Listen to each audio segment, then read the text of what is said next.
Boa noite, bem-vindo ao Pontos de Vista. Todos os domingos, a esta hora, entramos em sua casa para trazer a análise dos principais acontecimentos da semana. E hoje não vamos fugir à regra, temos os dois comentadores residentes para este programa, Fernando Lima e Salomão Moiane. E vou começar mesmo com o Fernando Lima, com o seu fato de semana, que o governo tenta dourar pílula sobre a crise econômica. Boa noite. Eu, esta semana, fui surpreendido com declarações do governo a partir do NIASA a dizer que estávamos no bom caminho no entendimento com o Fundo Monetário Internacional. Então, achei que era uma boa notícia, era uma boa notícia para todos os moçambicanos e, como sempre, e acho que isto faz parte da dúvida metódica que todos os jornalistas devem cultivar, fui ver se de facto havia uma mudança de posicionamento, quer por parte do FMI, quer por parte dos doadores, que, como sabemos, têm as contribuições para o orçamento de Moçambique suspensas.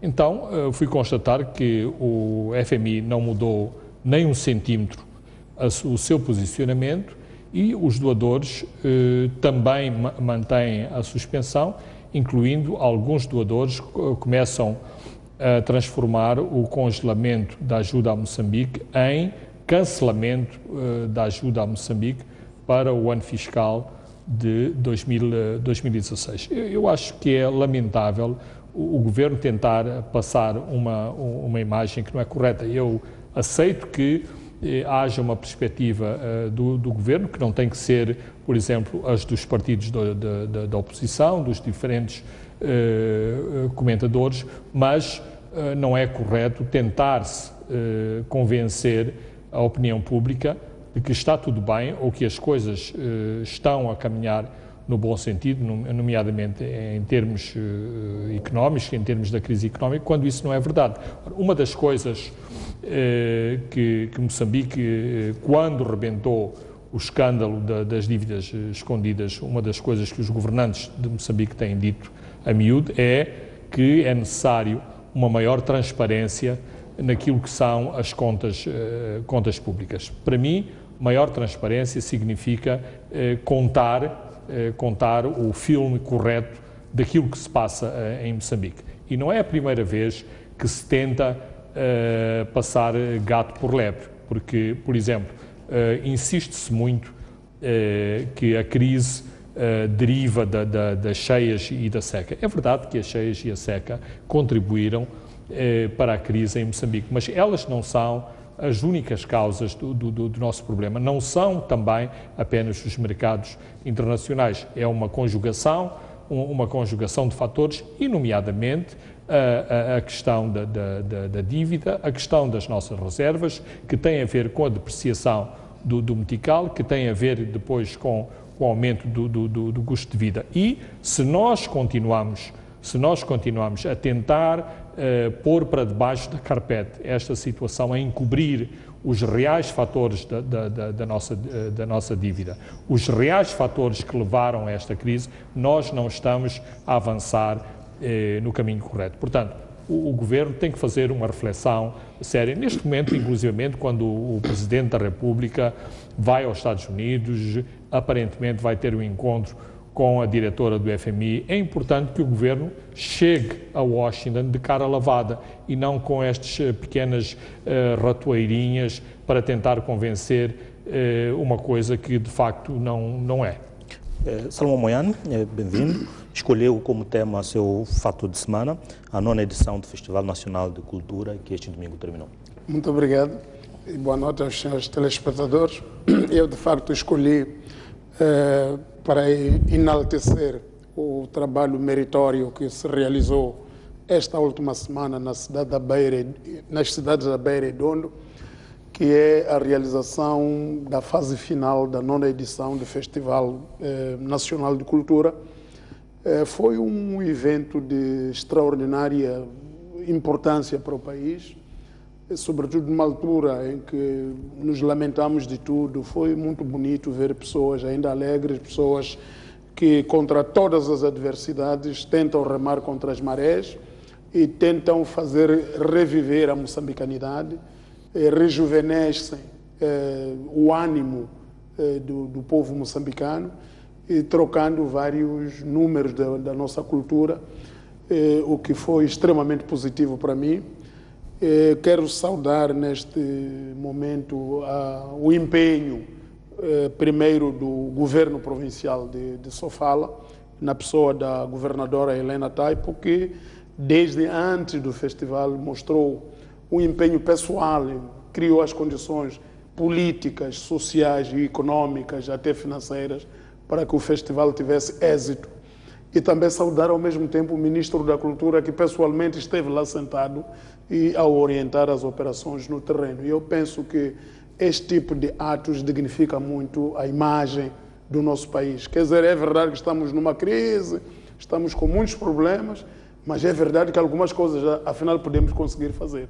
E este festival mostra que, afinal de contas, se nós estivermos um pouco mais determinados, há certas coisas que no meio da crise podemos fazer bem. E isto foi uma demonstração da vitalidade dos moçambicanos e da capacidade que os moçambicanos têm de dar volta por cima de alguns problemas técnicos ou problemas sociais que nós temos estado a viver. Particularmente pelo fato da própria província de Sofala ser o epicentro deste conflito. Exato. E depois... termos esta diversidade, essa diversidade e a coisa país, ali, mais bela... na diversidade. Exatamente. E a coisa mais bela é que a governadora de Sofala, apercebendo-se do ambiente político que se vive em Sofala, porque a Frelimo em Sofala está na oposição, tanto do ponto de vista municipal como a nível da Assembleia Provincial. Portanto, a Frelimo é oposição. Mas a governadora conseguiu negociar, quer dizer, criar condições de tal forma que nem sequer transpareceu esta questão política de que a Frelimo é oposição em Sofala. Quer dizer, tudo correu bem e o próprio presidente enalteceu isto. Conseguiu criar uma trégua. Exatamente. Criou uma trégua política e até seria capaz de criar um pouco mais. Eu penso que é uma questão de a gente apoiar este tipo de pessoas para as coisas melhorarem. Eu penso que foi muito bem gerida a questão do festival, a questão política do festival e a questão numa crise financeira onde ninguém queria apoiar, mas as pessoas acabaram apoiando e acabaram cerca de 3.000 pessoas que estavam em Sofala, provenientes de todo Moçambique. Não é pouca gente para você aguentar nestes momentos, mas tudo correu bem e queria mais uma vez repisar a minha saudação ao governo de Moçambique no seu todo, mas em particular ao Ministro da Cultura e à governadora da província de Sofala. Queria comentar alguma acerca desse ponto? Bem, não, de qualquer modo acho importante que o Salomão fez alusão ao festival, e quando se fala de unidade nacional, estes são questões e factos muito, muito concretos que cimentam e fazem a propaganda pela afirmação da unidade nacional. Vamos lá para o primeiro tema, que é a questão do diálogo político e cessar-fogo. O diálogo foi suspenso até o próximo dia 12. Mas antes, os mediadores apresentaram uma proposta de cessar-fogo que prevê este acordo, tanto entre as duas delegações, o fim imediato dos ataques, a abertura do corredor desmilitarizado na Serra da Gorongosa para permitir que eles próprios tenham acesso a Afonso de Lacama, e o convite a países vizinhos e amigos de Moçambique para supervisionar o cessar-fogo. Esta proposta foi rejeitada pelas partes. Esses pontos, como é que olha para este fim desta proposta dos mediadores? Eu olho com muita frustração, porque foi muito bonito verificar os avanços que houve em relação ao ponto 1. Foi importante ver como a mediação deu a volta àquilo que se pensava que era uma questão em que se ia logo encalhar nas conversações em relação ao ponto 1, portanto, a questão da descentralização e da governação da RENAMO. E, quando há bocado falava de transparência, é interessante ver que os mediadores, no dia seguinte às conversações terem sido interrompidas, eles próprios divulgaram o documento que estava em cima da mesa, ou seja, nada é completamente secreto em relação àquilo que se passa numa das unidades hoteleiras de Maputo. Mas Também sei que muito do teor das conversações tem sido passado a outros partidos políticos que não estão envolvidos nestas conversações e em relação às próprias diferentes organizações da sociedade civil. Agora, aquilo que se passou, e muito concretamente, é que ambas as partes não estão preparadas nem para o corredor desmilitarizado, nem para a trégua e, muito menos, para o cessar-fogo.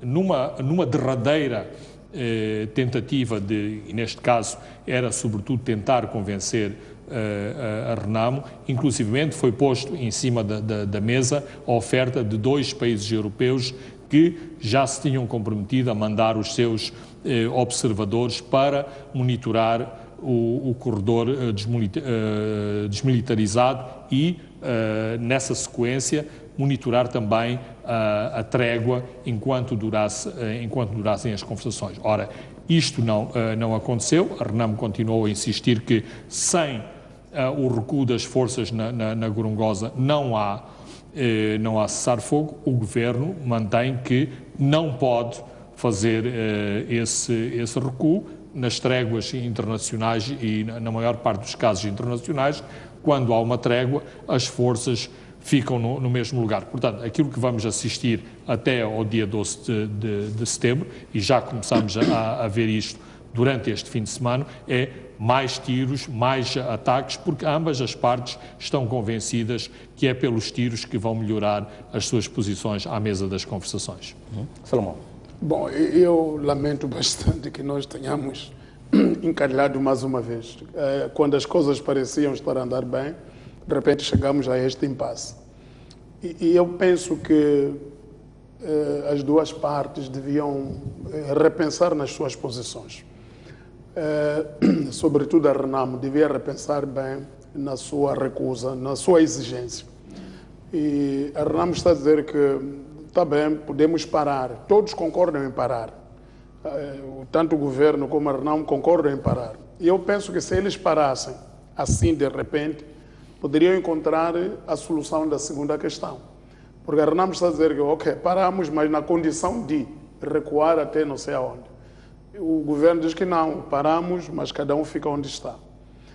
Eu penso que, tendo em conta o avanço das hostilidades no terreno, se parassem, mesmo estando onde cada um está, sem se molestarem mutuamente, eu penso que já era um grande passo em frente. Porque a partir da paragem já se pode negociar a movimentação das tropas. Não é possível parar como estão e tudo terminar aí. É para parar, para tentar visualizar o caminho a seguir. Eu penso que devia haver uma reconsideração das duas partes, sobretudo por parte da Renamo, a esta questão de que eu até acho correto, quer dizer, que parem primeiro e depois o resto vamos discutir. Agora, sem parar, e de repente, quer dizer, o governo, eu acho que é muito difícil o governo carregar as suas tropas da Gorongosa até Beira, e numa altura em que não há nenhum cessar-fogo. Eu penso que é muito complicado isso acontecer. Bom, pode vir a acontecer, estamos na onda de cedências para conseguirmos a paz, mas eu penso que também é preciso que cada uma das partes termine este conflito com alguma cara lavada. Quer dizer, se obriga um governo a ter que recolher as suas tropas da Gorongosa até 100 e tal quilômetros para Beira, quer dizer que este governo foi derrotado. Quer dizer, vai com a cara de um governo derrotado. E o governo, claro, não quer aceitar que é derrotado. A Renamo também não quer aceitar que foi derrotada. Portanto, nesta guerra não há derrotados.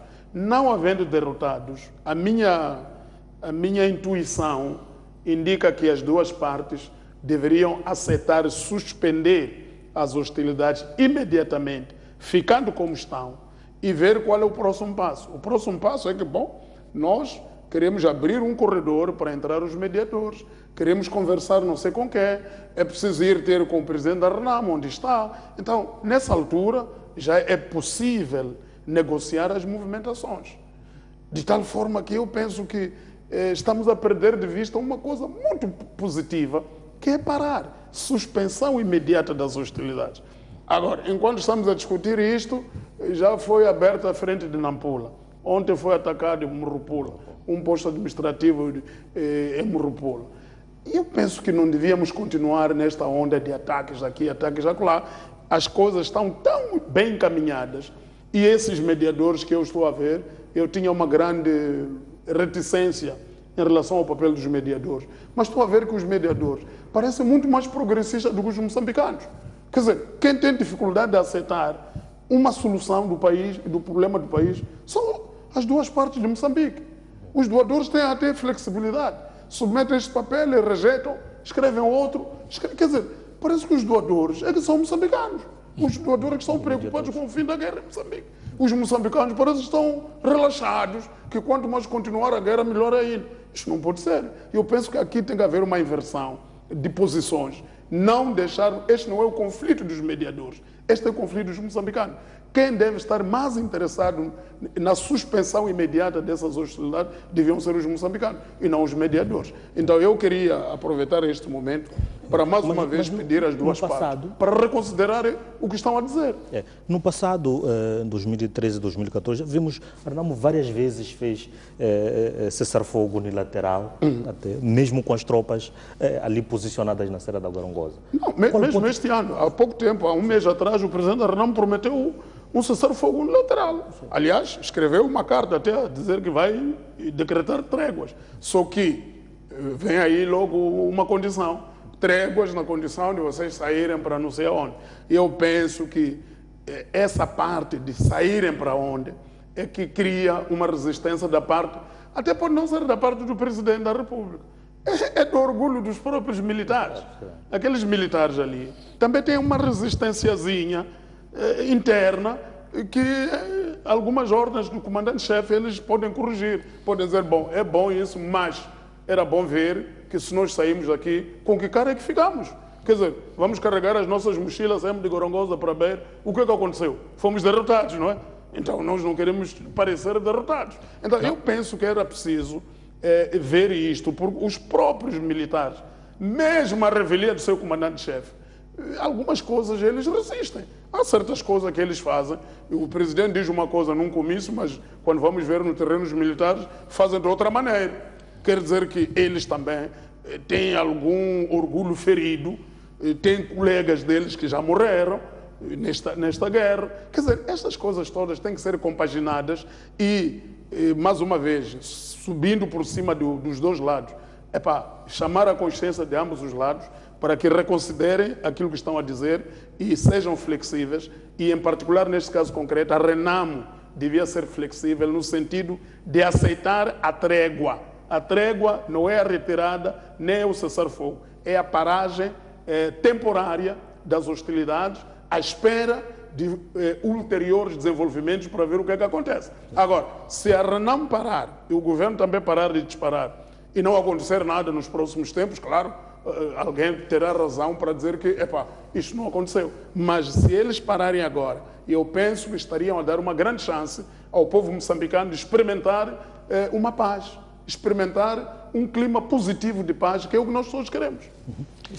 Em relação a esta questão de que já tivemos experiências anteriores em que a própria Renamo parou e nada aconteceu. Certo, mas, bem, por um lado, e tal como diz o Salomão, uma coisa é o desejo do comandante em chefe, outra coisa é, inclusivamente, como isto é entendido nas chefias militares. Esta semana tivemos, a propósito da tomada de posse do vice-chefe do Estado-Maior das Forças Armadas, o Ministro da Defesa claramente a mandar um recado a dizer que as Forças de Defesa e Segurança não aceitavam recados e petições. Isto, para bom entendedor, meia palavra basta, ou seja, nós não estaremos dispostos a aceitar determinadas mensagens no sentido de pôr em causa aquilo que as Forças Armadas fizeram. De qualquer forma, a posição da Renamo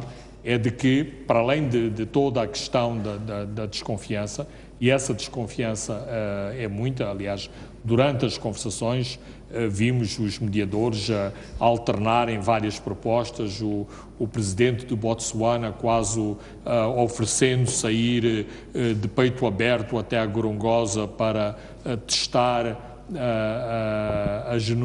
portanto, o compromisso das Forças Armadas de Moçambique em relação aos mediadores, mas há também outra questão de que a RENAM sente alguma vulnerabilidade das Forças Armadas de Moçambique, nomeadamente com os ataques às sedes distritais, e se houver um recrudescimento desses ataques, isto coloca a nu essa mesma vulnerabilidade, o que também põe em causa a presença das mesmas Forças Armadas na Gorongosa. E, por outro lado, ainda os resquícios do próprio ponto 1, que é quando o Governo insistia que a questão da descentralização, no mínimo, só seria resolvida em meados de 2018. Ou seja, há desconfiança que, se não houver pressão militar, o Governo vai arrastar todas as transformações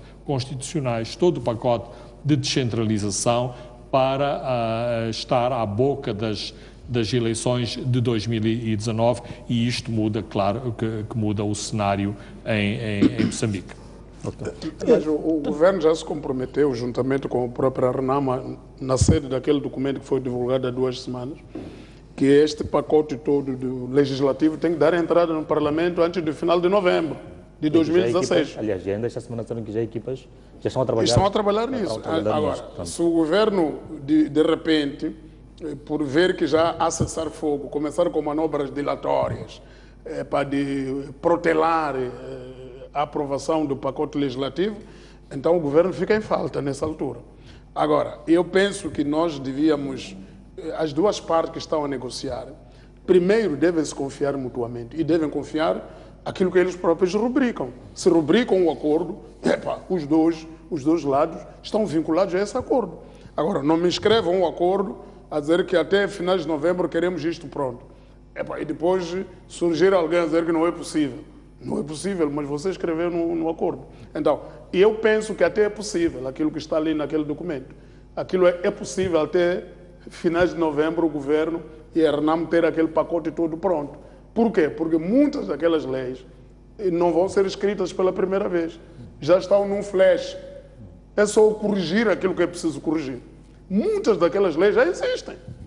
E há pessoas no Ministério da Administração Estatal e Função Pública e no próprio Parlamento tem um banco de dados daquelas leis. É só ir lá, corrigir aquilo que é preciso corrigir. Se fechar um conjunto de técnicos jurídicos e da economia ou de finanças numa sala, dizer, vocês têm 7 dias para me resolver isto. Eles em 7 dias podem trazer um draft daquelas leis. Portanto, não é tão impossível como as pessoas falam, porque não é para inventar nada. Agora, é para corrigir a Lei 4, a Lei das Assembleias Provinciais. São 2 ou 3 artigos a tirar. É para corrigir a lei, o LOLI, Lei dos Órgãos Locais do Estado. Não é toda a lei. É ali nas funções do governador, quem nomeia governador, quem nomeia administradores, não sei quantos, como é que se chega lá. Quer dizer, não é toda a lei. Então, eu penso que há condições. Havendo vontade política, há condições para se trabalhar. Agora, se não há vontade política, tudo pode ser protelado até 2019. Na visita à província de Sofala esta semana, o Presidente da República disse acreditar que só o diálogo direto com Afonso Dhlakama pode resolver a atual situação do país e que o modelo adotado faz perder muito tempo com consultas e que as delegações têm de fazer. Como acelerar este encontro? Mas foi o próprio Presidente que criou condições para não haver esse diálogo direto, ao permitir que o Afonso Dhlakama fosse atacado. Quer dizer, aqueles ataques contra Dhlakama que aconteceram na província de Manica, 2 ataques, e mais o cerco da residência dele, era uma maneira de afugentar o Dhlakama para não estar disponível para conversar com o Presidente da República. Agora, claro que o arrependimento vem depois. O Presidente deve estar arrependido daquilo que aconteceu e que ele deixou acontecer, para hoje vir dizer que a melhor forma era eu falar pessoalmente. O Presidente já falou pessoalmente com o Presidente da RENAM. Já falaram. Estavam perto um do outro. Agora, criaram-se uma distância, inventou-se uma distância para o Dhlakama estar o mais longe possível e depois dizer que a melhor coisa era falar. Como, Você estava com ele aqui, criou condições para ser emboscado. O Estado emboscar um cidadão na estrada, o Estado esconder-se no mato, o cidadão na rua ser emboscado. Por 2, 3 vezes. É uma vergonha nacional isso que aconteceu. Agora, o presidente que lamente por este facto, de facto, a melhor forma de resolver este assunto é os 2 líderes se encontrarem. Mas as dificuldades criadas com o apoio do próprio chefe do Estado estão a dificultar isso. Então, não pode se lamentar muito também o presidente, porque não é inocente nesta situação. Ele contribuiu para isso acontecer. Agora, de facto, para mim, a melhor coisa, até como eles há pouco tempo, este ano, falaram ao telefone, não sei se depois de falar perderam-se os números, eu penso que deviam continuar a falar ao telefone, porque é uma das formas de aproximação. Naquela semana que falaram ao telefone, o clima ficou muito desanuviado. Tanto do lado do presidente da RENAM, que ficou muito feliz, veio a público confirmar que falou, chegou a bons entendimentos com o presidente da República, e o próprio presidente da República mostrou-se muito feliz por ter conseguido isso. Agora, eu não sei se aqueles números que usaram naquele dia já não existem, porque podiam voltar a falar telefonicamente, se não tiverem condições para se encontrarem fisicamente. Mas nada de lamentar que a melhor coisa era esta. Este modelo é complicado. Este modelo foi criado com o patrocínio do próprio chefe do Estado. Sim. Fernando, como é possível aproximar as duas partes nas atuais condições? Reduzir esta distância que o Presidente está a reclamar? Aquilo que repetimos aqui várias vezes é que não pode haver aproximação sem um clima de cedências de parte a parte. Ou seja, se as duas delegações, se as duas partes ficarem no mesmo sítio, se forem inamovíveis, não é por aí que vamos lá chegar. As cedências têm que ser feitas de parte a parte. E por isso também que existem os mediadores que têm utilizado várias técnicas para aproximar posições, para reescrever a formulação em que muitas posições estão inscritas, para ver se as partes tentam compreender qual é a situação. E por isso mesmo que o acesso direto ao Presidente da Câmara é importante. E é importante por dois motivos fundamentais. Um, para se estar em igualdade de circunstâncias com o Presidente da República, em que há um acesso direto. E por outro lado, embora isto seja controverso dentro da própria RENAM, há a percepção entre os mediadores que é possível um melhor entendimento em relação ao desenvolvimento do processo se Afonso de Acama estiver diretamente envolvido, porque há muita intermediação da própria delegação da RENAM em se passarem as posições para o Presidente da RENAM. Então, fica sempre no meio a dúvida se o Presidente da RENAM foi devidamente informado de tudo o que se passou à mesa das conversações, e também há o receio de que, se houver este contacto direto, de algum modo, as determinadas reservas que foram expressas à mesa das conversações sejam facilmente ultrapassadas. Portanto, é muito importante esta questão do corredor e o acesso direto ao Presidente da Câmara. Sendo o Presidente da República o comandante em chefe das Forças Armadas, portanto, cabe a ele criar essas condições de aproximação com Afonso da Câmara. Como fazer isto? Bem, isso é o que todos os moçambicanos se interrogam. Mas nós, pelo evoluir da situação, muitas vezes temos dúvidas dos poderes que o Presidente da República tem, nomeadamente nas questões militares, de impor determinadas posições. O Salmão acabou de falar dos atentados. Até hoje, nós não conhecemos qual é a posição do Presidente da República sobre esses atentados, ou seja, houve 2 atentados contra o líder da oposição Isto, em termos, independentemente desse líder se chamar Afonso de Acama, para qualquer país, é uma mancha nesse país que houve um ato violento contra o líder da oposição. Nunca vimos o Presidente da República pronunciar-se sobre isso. Há dúvidas se ele ordenou ou não ordenou essas emboscadas. Também não sabemos, não há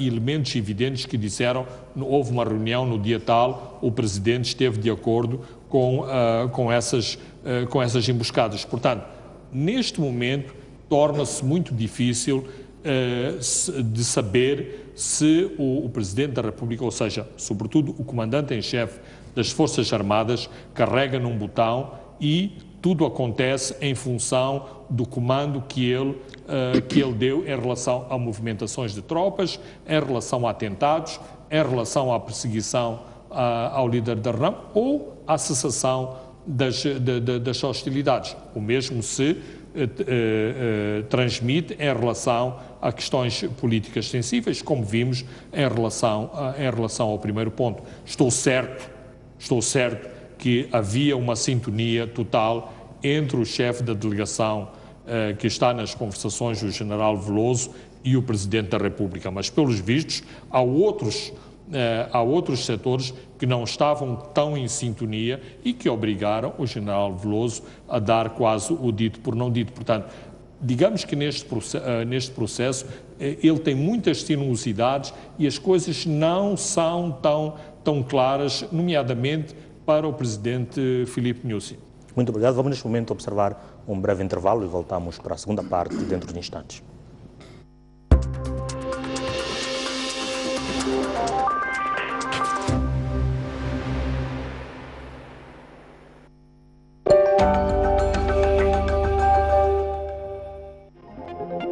Já pode ler o jornal O País quando quiser e onde estiver. Quer saber como? O primeiro passo é ter a aplicação O País. Continua com dúvidas? Uma app é uma ferramenta que permite ter acesso a vários serviços do seu dispositivo móvel de forma integrada. Agora aceda à sua App Store ou à Play Store e faça o download de O País.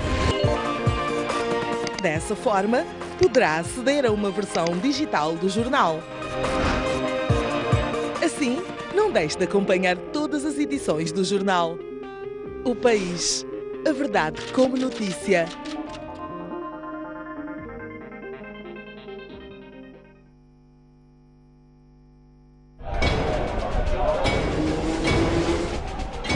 Os temas da atualidade desportiva. Análise dos lances. As jogadas polémicas. As glórias. A resignação. Eu prefiro que uma equipa lute pelas possibilidades do que uma equipa que entre passiva e que esteja à despesa do adversário. Tenho a certeza absoluta que Moçambique tem talento e pode se organizar e ter bases suficientes para competir de igual para igual. As pessoas têm de se perceber. É verdade que é difícil nós educarmos o público, mas o público também tem de saber pôr-se no seu lugar. Tudo isto e muito mais no programa Ao Ataque.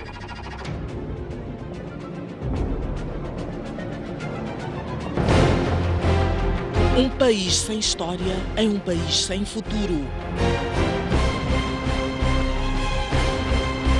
Um país sem cultura é um país sem identidade. Um mundo sem referências é um mundo sem norte. Um país sem ídolos é um país sem referências.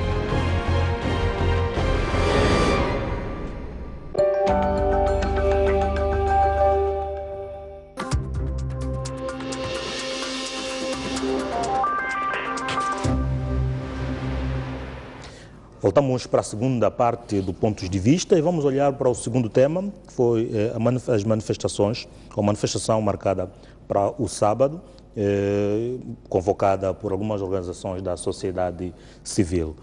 Houve manifestações, digamos, pouca aderência, Como é que viram as manifestações? Bom, eu primeiro saudar os organizadores da manifestação, porque criaram uma oportunidade para o exercício da cidadania por parte dos moçambicanos. Não sei se houve pouca aderência. Eu acho que as pessoas que estiveram na manifestação, para mim, foram muitas em relação à onda de intimidação que se criou na véspera da manifestação. Houve uma onda por todo lado. Colegas nossos foram utilizados para ir a órgãos de comunicação condenar uma manifestação que não tinham visto ainda. Quer dizer, condenar os propósitos de realização de uma manifestação. Houve artigos escritos, houve desdobramento, sobretudo a nível da Rádio Moçambique, da televisão de Moçambique, de analistas que foram convocados para irem combater uma manifestação que ainda não tinha sido vista. E até dizer coisas como, por exemplo, isto é para justificar as contas, isto não é sentimento das pessoas. E veja que esta manifestação era para condenar a guerra. Quer dizer, uma pessoa quer se manifestar para condenar a guerra e a pessoa diz, não condena a guerra, deixa a guerra continuar.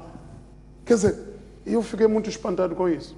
E como se isso tudo não bastasse, na véspera da manifestação, isto é, na sexta-feira, dia 26, o comando da PRM da cidade de Maputo, o comandante, convocou ao gabinete dele os organizadores da manifestação e foi-lhes entregar este documento. Este documento diz aqui que a PRM tem conhecimento de que dentro dos manifestantes há um grupo que vai fazer distúrbios. Por isso, e caso esse grupo faça distúrbios, vocês, os organizadores, serão responsabilizados. Portanto, serão presos. E a melhor forma é desconvocar a manifestação. Pedimos que desconvoquem a manifestação. Entregou isto o comandante Bernardino Rafael, adjunto comissário da polícia, no dia 26 de agosto de 2016, como forma de impedir que os organizadores continuassem com a manifestação. Tiveram boa fé os organizadores que não divulgaram este documento na véspera, só divulgaram depois, porque até poderiam ter assustado os poucos que ainda estiveram presentes na manifestação. Agora, a ideia que existe aqui, eu não sei de onde é que vem. Há um medo terrível de manifestação. Há um medo terrível de marcha. Mas nós temos visto muitas marchas neste país. Aqui mesmo, na estátua de Eduardo Mondlane, não passam 6 meses que vimos a marcha da OMM, vimos a marcha da OJM, vimos a marcha do Conselho Nacional da Juventude. Essas marchas, algumas delas até foram no meio da semana. Nem obedeceram aquilo que a Lei 9/91 diz, que tem que ser no fim de semana. Algumas foram no meio da semana. E não vimos nenhum aparato, nem na televisão, nem na rádio, nem na imprensa escrita, a condenar essas manifestações. Eram manifestações que exigiam a paz. Esta também exigia a paz. Agora, não sei de onde é que vem a ideia de que quando o organizador da manifestação é uma organização com a qual não temos simpatia, essa manifestação é dos doadores. Os doadores é que estão a dar dinheiro. Dinheiro de quê? Esses manifestantes nem tinham dinheiro. E eu conheço algumas das pessoas que apoiaram, são moçambicanos. A pessoa que deu água são moçambicanos. A pessoa que forneceu algum laje são moçambicanos. Nem trabalham em nenhuma embaixada. São moçambicanos com as suas pequenas lojas. Por simpatizarem com a causa da manifestação. E a manifestação é o exercício da cidadania. Agora, quando nós temos um governo que tem medo de ver os seus cidadãos a manifestarem-se, então esse governo está mal. Esse governo está tremido. Não está seguro. Alice Mabota, quando lhe mostraram isso, quando ele leu isso, disse, isto nem no tempo colonial havia uma coisa dessa. A dizer isso ao comandante da PRM da cidade. Nem no tempo colonial havia uma intimidação deste tamanho. Agora, como é que nós vamos viver? A manifestação está na lei, está na Constituição da República, está na Lei 9/91. É uma manifestação de 18 de julho. É um direito fundamental dos cidadãos. Todos nós podemos nos manifestar, não interessa o motivo da minha manifestação. Eu posso me manifestar sozinho, sair daqui, caminhar e içar a minha bandeira, dizer que eu estou contra isso, contra aquilo. É esse o direito dos cidadãos em democracia. Agora, alguém disse, por que não se vão manifestar em Morumbala? Porque a guerra está em Morumbala. Se a guerra estivesse só em Morumbala, nós estaríamos felizes. Afinal, estamos aqui preocupados com a guerra por quê? É porque a guerra está em todo o país. O facto de haver ataques em Morumbala não quer dizer que em Maputo estamos bem. E por isso estamos todos preocupados. Portanto, eu queria saudar o Parlamento Juvenil por ter tido esta iniciativa e saudar a Liga dos Direitos Humanos e saudar todas as outras organizações que aderiram e saudar aqueles cidadãos que... e outra coisa que esqueci de dizer, no mesmo dia 26 que o comandante da PRM chamou esses cidadãos para entregar este documento, mandou estacionar 8 blindados nas imediações da sede do Parlamento Juvenil. E eu até fiquei preocupado e ganhei uma curiosidade. E quero pedir aí uma bolsa de estudo para um financiamento, para eu fazer um recenseamento dos blindados. Afinal, quantos blindados temos neste país? Há blindados em Muxungo, há blindados em Gorongosa, há blindados em Catandinga, em Barua, para escoltar aquela coluna que vai lá. Ainda temos 9 blindados para estacionarem na sede de uma organização desarmada, aqui na capital do país. Isto é um clamor do caraças. Okay. Nunca vi uma coisa igual. Fernando. Bem, eu acho que as manifestações, de um modo geral, em última análise, prestigiam Moçambique, sobretudo manifestações feitas na forma como ocorreu a manifestação de sábado. Significa que os cidadãos podem exercer um direito que é consignado constitucionalmente. Eu não fui à manifestação porque não pude ir à manifestação, senão também estaria a ir à manifestação, assim como não concordei quando houve uma tentativa de manifestação que era convocada por telemóvel. Eu não sou convocado de telemóvel por pessoas que eu não conheço. Agora, os líderes dessa manifestação estavam identificados, os motivos da manifestação estavam identificados. Eu estou solidário com aquela manifestação. Todos devemos ser contra a guerra, todos temos problemas com o custo de vida, uns mais que outros, e queremos ver estes assuntos esclarecidos. Portanto, não vi nenhum motivo subversivo em relação à marcha. Da mesma forma como ao longo deste país e nos últimos meses, milhares e milhares de moçambicanos se têm manifestado, não só em relação à paz. Há uma famosa basquetebolista moçambicana que tem feito uma campanha por todo o país em relação ao HIV-Sida e faz manifestações. E não vejo que essas manifestações tenham um blindado à frente e outro blindado atrás. E, portanto, não causa nenhuma desordem pública. É normal as pessoas manifestarem-se. Mas, aparentemente, no nosso país, há pessoas que se podem manifestar, há outras que não se podem manifestar. E estes organizadores devem ser saudados porque demonstraram civismo, demonstraram organização, que é possível fazer-se uma marcha e sem que esses objetivos que estão enunciados pela polícia tivessem acontecido. Aliás, na primeira marcha foi exatamente isso que se tentou incutir nas pessoas, que a marcha seria para partir os vidros das lojas, vandalizar edifícios, vandalizar viaturas. Mais uma vez, não aconteceram estes distúrbios. Portanto, nós temos problemas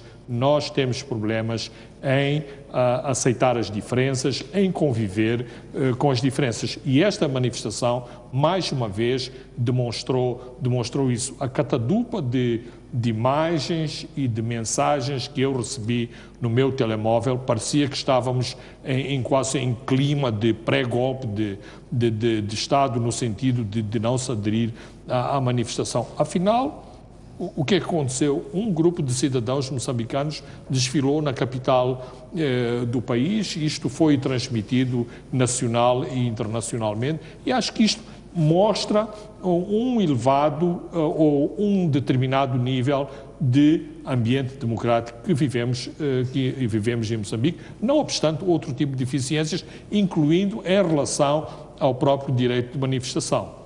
Okay. Vamos para o terceiro tema, que é o caso de conflito de terras no país. Esta semana tivemos, na sexta-feira, o Tribunal Judicial de Marraquene, que decidiu a favor da continuação das obras dos ditos nativos que reclamam a pertença de 200 dos mais de 700 hectares da empresa Milholamete, que apesar dela deter o doate daquele espaço há mais de 16 anos, mas vimos o tribunal a decidir que não, os nativos que invadiram o espaço e começaram a erguer obras, como que chama, a fazer o ordenamento do local, portanto, o tribunal decidiu dar a razão a essas pessoas para continuar as obras. O que é que isto significa? Que leitura? Eu tenho visto estas notícias com muita preocupação, inclusivamente pelo próprio termo nativo que é dado ao conflito de terras, ou seja, a empresa versus nativos. No passado, inclusivamente, assumimos que, eu acho que é um termo normal, que não tem nada de pejorativo, mas no passado, em função de determinadas conjugações políticas, inclusivamente chamar-se nativo tinha uma certa conotação negativa. Agora, a questão de fundo é: vamos recuar 500 anos, quem são os nativos, quem são os ocupantes? Vamos começar a discutir os antepassados, vamos começar a discutir os direitos? Então, aqui temos problemas terríveis, não só em Marraquém, como em todo Moçambique, incluindo em relação às grandes multinacionais que, por exemplo, estão a explorar as minas de Tete, que se preparam para explorar o gás em Cabo Delgado. Portanto, a questão de fundo em relação à questão das terras, em relação aos reassentamentos, há inclusivamente leis já passadas que tentam dar direitos às pessoas que são reassentadas. Agora, recomeçar todo um debate em relação à ocupação da terra, estamos na pré-revolução do Zimbábue, ou seja, eu vi um advogado a dizer que os direitos das pessoas são muito mais importantes que o doate. Afinal, o doate é um documento válido, é emitido por uma entidade válida ou é apenas um simples papel, e esta foi a expressão utilizada. Indo para a questão concreta de Marraquém. E compreende-se que Marraquém seja um foco de conflitos, porque está em cima da cidade, há uma pressão enorme para se construir à volta da cidade e, portanto, essa pressão existe em Boane, existe no Umbuluzi, existe no Belo Horizonte, existe na Matola. Agora, a questão é, este era um projeto do Estado, do Ministério da Agricultura, chamava-se FO2. O FO2, por motivos que agora aqui não interessa elencar, foi privatizado, inclusivamente podemos levantar a questão porque é que um projeto que foi feito para abastecer de lenha, de lenha barata, porque o eucalipto desenvolve-se rapidamente, de lenha barata, a cidade de Maputo foi extinto para se privatizar esse projeto e entregar-se a uma empresa. Aqui é um problema, mas o que é certo é que esta extensão foi privatizada a favor de uma empresa que se propunha a desenvolver um projeto de civicultura que avançou depois... Sim, mas Fernando, gostava que porque estamos mesmo com muito pouco tempo, resta-nos pouco tempo, olhando mesmo exatamente a questão da legalidade do ato, o fato, a decisão da juíza é correta, mas também olhar... Eu acho que a juíza é inaceitável aquilo que a juíza fez. A empresa compareceu com todos os documentos de posse do terreno, incluindo o doate, mas apareceu com provas satélite do Google que mostrava que em 2014, em 2015, não havia aquelas construções. Portanto, não é verdade que houve ocupações e que pessoas estavam lá desde 2014. Portanto, a decisão daquela juíza não é válida, não colhe e é muito perigosa em termos da conjuntura que enfrentamos em Moçambique, em toda a questão do debate de terras no país. Sim, o ponto é o seguinte, eu não estou dentro do processo em si, não tenho todos os contornos do processo, mas se os detentores do doate tiverem seguido os trâmites processuais recomendados na Lei de Terras, isto é, consulta comunitária, quer dizer que terão consultado aquela mesma comunidade e terá-se chegado à conclusão de que não havia nenhuma inconveniência em o doate ser atribuído àquelas pessoas. E pronto, o doate foi atribuído com essa base. Agora é preciso ver, depois da atribuição do doate, o que é que a empresa fez no terreno. Ficou 10 anos, 20 anos sem fazer nada ou utilizou? Se a empresa utiliza normalmente o espaço que lhe foi concedido através do doate, não vejo nenhuma razão para expropriar essas pessoas. Essa coisa de que são nativos, os nativos são aqueles que são consultados para atribuição do doate a alguém. Se os nativos concordaram que o doate fosse dado a uma determinada pessoa, seja ela coletiva ou singular, a partir dessa altura, ninguém pode vir invocar ser nativo para inviabilizar o projeto daquele que tem o doate. Então, eu penso que é preciso ver, não sei se foi averiguada essa questão, a forma como se chegou ao doate e, depois de chegar ao doate, a utilização do espaço ajusante do doate. Então, eu penso que é preciso averiguar isso. Agora, dizer que em 2014, está-se a falar agora de 2014, e não havia construção.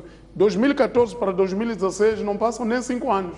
Portanto, não é tempo suficiente para você chegar à conclusão ou de que ele não está a utilizar ou de que ele está a utilizar. Portanto, não, a empresa tem um doate há 16 anos. Exatamente. Quer dizer, há 16 anos que a empresa é dona do espaço. Sim. Portanto, há 16 anos que a empresa naturalmente deve estar a fazer alguma coisa dentro desse espaço. Agora, os nativos, onde é que estavam há 16 anos? Então é preciso questionar essas coisas todas. E isto é uma moda que está a pegar agora de qualquer grupo que queira reivindicar o direito que não tem, normalmente diz que é porque nós somos nativos. Nativos, somos todos nativos de Moçambique. E aqui em Moçambique há de haver pessoas que vão ter um doate ao lado da minha casa, embora eu seja nativo dali. Quer dizer, na minha aldeia, pessoas estão lá a fazer as suas obras, a fazer os seus trabalhos, que receberam doate legalmente. Por quê? Porque houve uma consulta comunitária, houve editais que foram afixados nas paredes locais, nos edifícios públicos locais, durante 30 dias. E as pessoas não se manifestaram. E, com base nisso, o processo seguiu os seus trâmites até se atribuir o doate. Não vem agora alguém, 16 anos depois, alegar que é nativo. Que nativo estava onde na altura em que esta terra foi entregue a uma determinada entidade. E também, como aquela zona, estava a dizer o Fernando Lima, era um projeto. É muito difícil, dentro de um projeto que não vivia ninguém lá dentro, era um projeto do Estado. O Estado é que estava a fazer atividades lá dentro. É muito difícil alguém dizer que é nativo de uma zona vedada, que é uma reserva do Estado. O próprio Estado é que decidiu alienar aquilo para outras pessoas, não sei por causa de quê, mas fez isso. Então eu penso que são questões muito melindrosas e muitas vezes as decisões judiciais não resolvem os problemas de justiça. As decisões judiciais resolvem os problemas de quem argumenta, da simpatia dos argumentos. Então, alguém tem simpatia com estes argumentos, decide que é este que tem razão. Mas não é essa a questão da justiça. Mas a boa coisa é que as pessoas ainda podem interpor recurso, não concordando com isto, porque, de facto, não é assim que as coisas devem ser resolvidas. Mas este caso levanta uma outra questão que se calhar vale a pena discutir e que se calhar seja uma das razões para essa invasão. É que, de facto, nós temos em Maracuene, é um distrito, de fato, como dizia, muito apetecível. E principalmente agora com a circular, ficou muito mais próxima da cidade de Maputo. Não, Francisco, está a ir ao cerne da questão. Sim. É que talvez muitos dos tais nativos, os tais que estão por detrás das manifestações e de toda essa agitação, primeiro, não são nativos. 2, estão, digamos, a patrocinar os tais de nativos a manifestarem-se e a fazer pressão sobre o próprio tribunal para decidir a favor dos chamados nativos. Portanto, o grupo de interesses envolvidos na zona é muito mais complexo e muito mais sofisticado do que aquilo que nós vimos através das câmaras de televisão. Não, é que aqui surgiu um problema muito grande que o Estado, se calhar, não tinha se preparado para resolver este problema, uma questão de planeamento, de utilização do espaço. Se olhar de Maracuene, daquela região toda, até a vila de Maracuene, tem muitos espaços ociosos que não estão a ser utilizados. Foram dados como quintas, outra parte desanexada, mesmo da FO2, que foram atribuídos a outras pessoas como quintas, com 3, 4 hectares, e são espaços que não estão ocupados. Aliás, até o próprio governo distrital de Maracuene vai alertar as pessoas que têm esses espaços para fazerem alguma coisa, porque vão ser ocupados, as pessoas vão ir lá ocupar. É a questão de ordenamento territorial. O governo projetou, por exemplo, a estrada circular, que é para facilitar os acessos, mas depois olhar os espaços que estão ali, que não estão a ser usados, apesar dos proprietários terem doados, e já planificar o que se fazer para naqueles sítios, para evitar esses tipos de situações. O doate tem prazo, quer dizer, você tem um doate, depois tem que utilizar o espaço. O doate não é só ter o doate, tem que utilizar efetivamente. E eu lembro que no ano passado houve uma brigada do Ministério do Ambiente, das Terras e Ambiente, que andou nos distritos a fazer o levantamento da utilização dos espaços. E, claro, mas por que fez isso? É porque queria mandar cancelar os espaços não utilizados e revertê-los a favor do Estado. Mas esse é o trabalho que as direções provinciais da agricultura deviam fazer constantemente. Esse trabalho devia ser feito constantemente. Agora pode não ser a agricultura, pode ser o MITADER, o Ministério das Terras, Ambiente e Desenvolvimento Rural.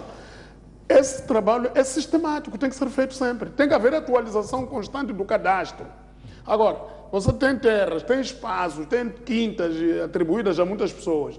Há 10 anos, 20 anos, alguém nunca fez nada nesse espaço, mas alegadamente porque tem um doate. Não funciona. O doate não é um atestado vitalício. O doate é um documento para você utilizar a terra. Quer dizer, é por isso que alguém tem um doate. Aparece uma pessoa, e já aconteceu neste país, uma comunidade ou umas pessoas ocupam aquele espaço. Ele tem doate, mas está na cidade de Maputo, ou está na cidade de outro sítio. Lá no campo alguém ocupa. Fica 10 anos naquela terra. Você já consegue doate, não consegue tirar aquela pessoa.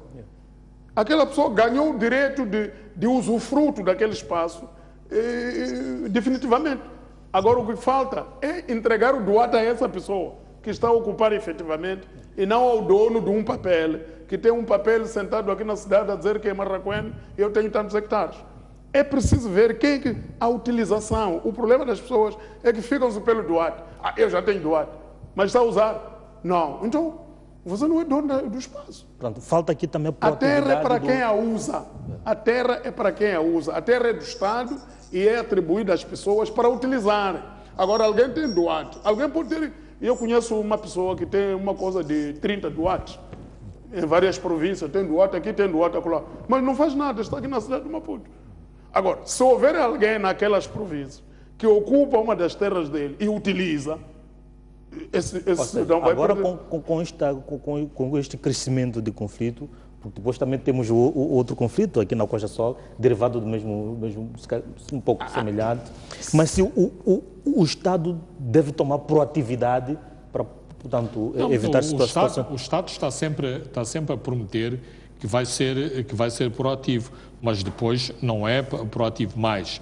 Muitas vezes os doates não estão com pessoas, digamos, ordinárias. Estão com pessoas que têm influências, que têm poderes. Por exemplo, muitas das terras que foram apropriadas no projeto, quer da Vale, quer da Rio Tinto, eram pequenas concessões mineiras que moçambicanos obtiveram essas concessões mineiras, nunca desenvolveram nenhum projeto mineiro nessas concessões, mas que se beneficiaram pelo facto de vender aquela concessão à Vale e à Rio Tinto.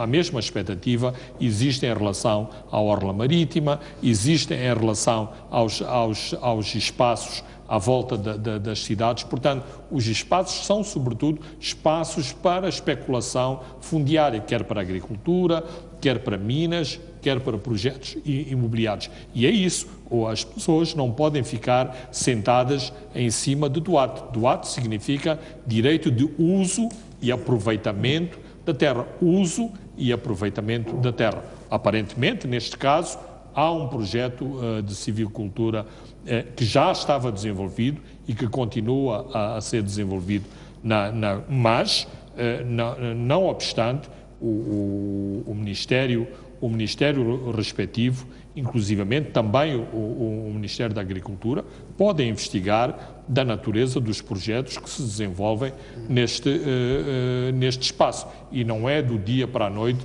que um tribunal decide que aquela empresa não tem direito ao seu doado. Aliás, o caso vai continuar, já houve uma providência cautelar, já foi entregue a ação principal e agora vai ser também vai ser metido um recurso em relação à sentença que foi proferida na sexta-feira. Okay. Bem, muito obrigado por terem estado aqui neste espaço e voltamos na próxima semana para mais um espaço de pontos de vista. Estamos mesmo em cima, tínhamos mais um tema relacionado com o caso do Ministro das Finanças da África do Sul, mas pronto, penso que durante a semana haverá mais desenvolvimentos em relação a este caso e, portanto, poderá ser agendado para a próxima edição do Pontos de Vista. Foi um prazer trabalhar para si, esperamos que tenham uma semana útil e de um bom trabalho e boa noite.